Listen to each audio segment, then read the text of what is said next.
రాష్ట్ర ప్రభుత్వం నిర్వహించిన ప్రజాపాలన కార్యక్రమానికి విశేష స్పందన లభించింది. తెలంగాణ వ్యాప్తంగా 8 రోజుల ప్రజాపాలన జరిగింది. 1,11,46,293 కుటుంబాల నుంచి 1,24,85,383 అర్జీలు వచ్చాయి. ఒక కుటుంబం ఒక దరఖాస్తు మాత్రమే సమర్పించాలని ప్రభుత్వం చెప్పింది.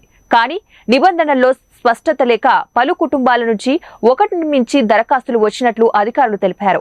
5 గ్యారంటీ పథకాల కోసం 1,91,91,636 మంది దరఖాస్తు చేయగా మిగతా అవసరాలకు 19,92,747 దరఖాస్తులు వచ్చాయి.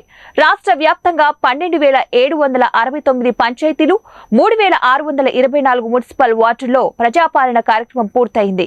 ఒక్కరోజే ప్రజాపాలనకు 16,90,000 దరఖాస్తులు వచ్చినట్లు అధికారులు తెలిపారు.